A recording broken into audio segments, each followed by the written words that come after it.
Warga di Kampung KB Layang-Layang, Palembang, Sumatera Selatan memanfaatkan lahan di sekitar rumahnya untuk menanam jahe dan hasilnya diolah menjadi minuman instan. Ya pemirsa, saat ini saya sedang berada di Kampung KB Layang-Layang yang ada di Kota Palembang, dan di kampung ini terdapat sekelompok warga yang sedang membudidayakan tanaman tradisional, yaitu tanaman rempah jahe untuk dijadikan ladang bisnis secara rumahan.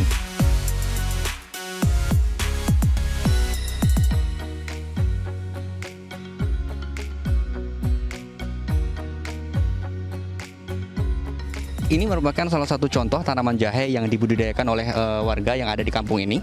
Dan sekarang saya akan mengajak Anda untuk melihat apa produk yang dihasilkan dari tanaman rempah jahe ini dan bagaimana proses pembuatannya.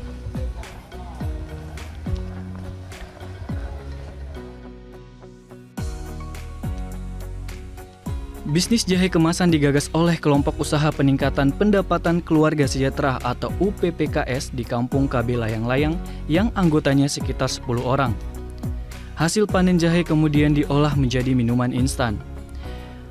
Proses pembuatan jahe instan dilakukan 4 hingga 6 orang. Membutuhkan waktu sekitar 6 jam mulai dari mengupas, menggiling hingga mengemas jahe.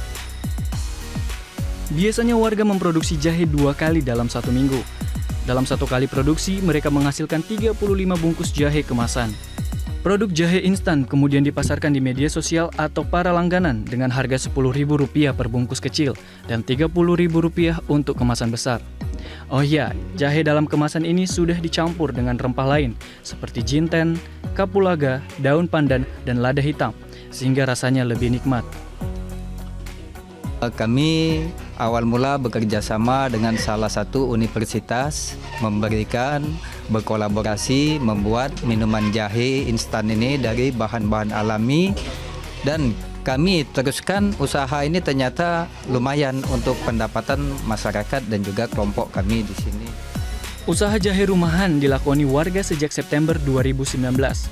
Selama pandemi COVID-19, jahe menjadi salah satu rempah yang paling diburu masyarakat. Selain rasanya yang enak, jahe juga dipercaya memiliki segudang manfaat untuk menjaga imun tubuh. Warga berharap usaha rumahan ini bisa menjadi besar dan kampung mereka bisa menjadi kampung jahe di Palembang. Ya pemirsa, saat ini saya akan mencoba produk olahan jahe yang dihasilkan oleh sekelompok warga yang ada di Kampung KB Layang-Layang. Rasanya cukup enak dan rasa jahenya pun cukup terasa. Selain rasa yang cukup enak, minuman ini dipercaya bisa menyehatkan badan dan juga bisa menghangatkan tubuh di saat suhu cuaca sedang dingin. Dari Palembang, Sumatera Selatan, Ilham Fahrul Hadinito, Metro TV. Dan untuk membahas, pemirsa, kami akan tersambung melalui sambungan Skype dengan M. Usman yang merupakan Ketua Kelompok Bisnis Olahan Jahe. Selamat pagi Pak Usman. Ya, selamat pagi Mbak. Iya, terima kasih sudah bersedia bergabung di Selamat Pagi Indonesia. Pak Usman, ini begitu menarik sekali. Jadi yang ingin saya ketahui pertama-tama tuh awal mulanya bagaimana ya sampai akhirnya memilih jahe sebagai komoditas warga di Kampung KB Layang-Layang? Kami awal mula di sini di Kampung KB Layang-Layang ini, kami mempunyai salah satu kelompok yang dinamakan itu adalah UPPKS Layang-Layang atau dengan Usaha Peningkatan Pendapatan Keluarga Sejahtera. Jadi bagaimana kami bisa meningkatkan pendapatan keluarga di sini? Dengan salah satunya kami seperti berkolaborasi dengan salah satu universitas di Kota Palembang ini, yaitu Universitas Muhammadiyah, mengelola bagaimana menciptakan salah satu jahe ini bisa menjadi minuman instan tanpa menggunakan bahan-bahan kimia, dan dilatihlah kami oleh salah satu universitas tadi, yaitu kelompok UPPKS ini mengelola dan juga membuat jahe.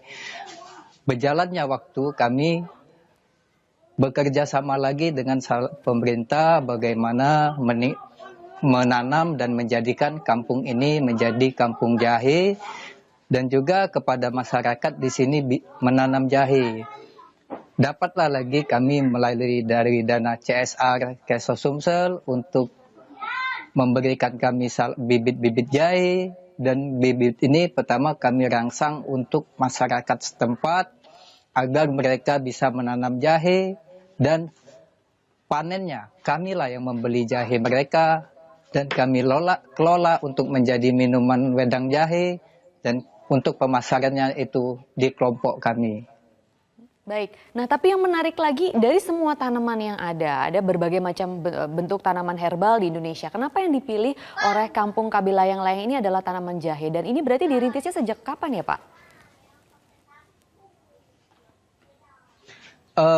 Jahe sebenarnya kalau Kampung KB ini semenjak dari 2017, dan kami tergalakkan di jahe ini semenjak tahun 2018. Hingga sampai sekarang, karena kami pilih jahe ini, kenapa Mbak? Karena jahe itu bisa mengurangi seperti masuk angin, dan juga seperti untuk menghangatkan tubuh. Dan juga kami lebih menariknya ini adalah semuanya menggunakan bahan-bahan alami. Dan salah satunya seperti jahe, kapulaga, jinten, dan juga kami memakai pandan, gula pasir. Jadi kami tidak menggunakan salah satu bahan-bahan yang bersifatnya itu adalah formalin lah. Baik, nah memang ini banyak sekali manfaatnya tapi juga pasti tidak sedikit pula tantangannya. Apa sih sebenarnya tantangan menanam dan juga membudidayakan jahe sehingga bisa menjadi minuman instan? Tapi mungkin bisa dijawab nanti ya Pak, kita harus jeda terlebih dahulu. Pemirsa jangan kemana-mana, kembalilah bersama kami di Selamat Pagi Indonesia. Berbicara mengenai pengolahan tanaman jahe menjadi produk minuman instan tanpa pengawet bersama Pak Usman di sini dari Kampung KB Layang-Layang. Pak Usman, kita lanjutkan. Tadi Bapak sudah menceritakan berbagai macam manfaat olahan jahe karena juga ada tanaman herbal lain yang digunakan, tidak ada bahan kimia.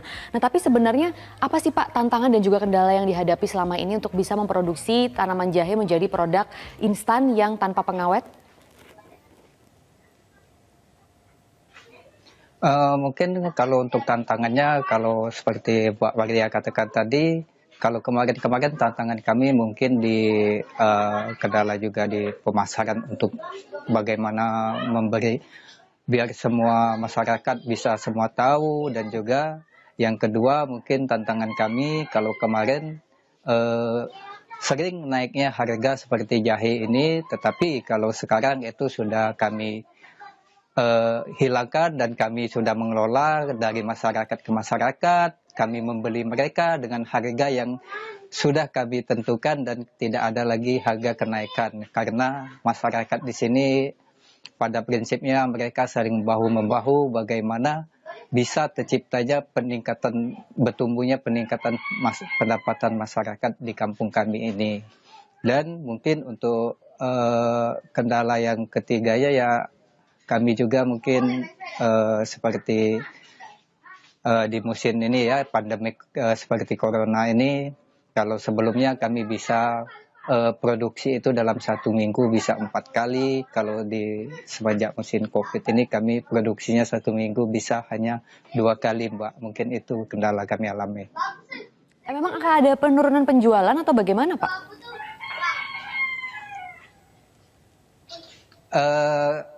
Biasanya begini Mbak, kampung kami ini kami selain menjual seperti kami melalui via online, via WA, ataupun via seperti di tempat-tempat keramaian, kami juga kampung ini Pak, alhamdulillah kampung KB ini menjadi kampung KB percontohan dan sering dikunjungin seperti dari kami bersama AISEC kerjasama antara beberapa mahasiswa lintas negara, dan di semenjak pandemik ini kami dikurangi seperti pengunjung-pengunjung dari luar, Pak.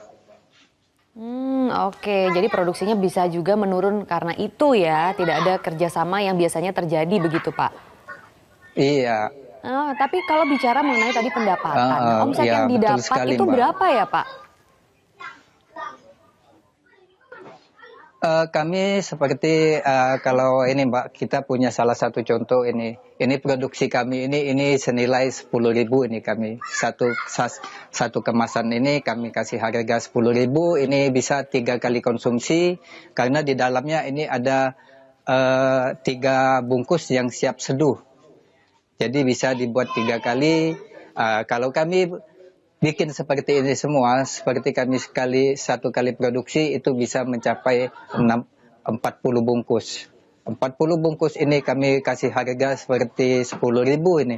Jadi 400.000 dia Mbak.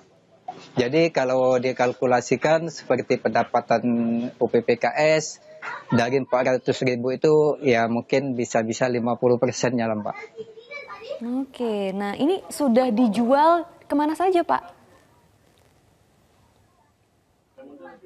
Kalau dijual, kalau sudah dibawa untuk ini Mbak, kami sudah jahe ini sudah dibawa kalau ke luar negeri, alhamdulillah sudah Mbak. Kami pernah dibawa ke Vietnam, Thailand, India, Cina. Karena apa yang saya katakan tadi, Kampung KB ini juga bekerja sama dengan ISEC dari Sumsel, yaitu adalah semua mahasiswa lintas negara. Karena kami juga mempunyai salah satu balai di sini. Balai inilah tempat semua kegiatan seperti apa yang kami lakukan seperti pendidikan anak-anak, seperti mengaji, belajar, permainan seni budaya, dan mereka berkolaborasi dengan kami memberikan pendidikan di sini dan juga kami juga bisa memberikan pelatihan-pelatihan mereka seperti membuat jahe, dan alhamdulillah jahe ini sudah dibawa mereka ke luar negeri, Mbak. Oke, Pak Usman, sedikit saja ke depannya agar pengelolaan jahe ini lebih efektif khususnya di masa pandemi karena banyak sekali yang akhirnya membutuhkan jahe dan juga tanaman herban lainnya untuk mendongkrak imunitas tubuh. Nantinya akan bagaimana Pak Kampung KB Layang-Layang? Kami tetap ini melakukan, kami juga sering mendapat bagian dari universitas seperti adik-adik KKN di sini.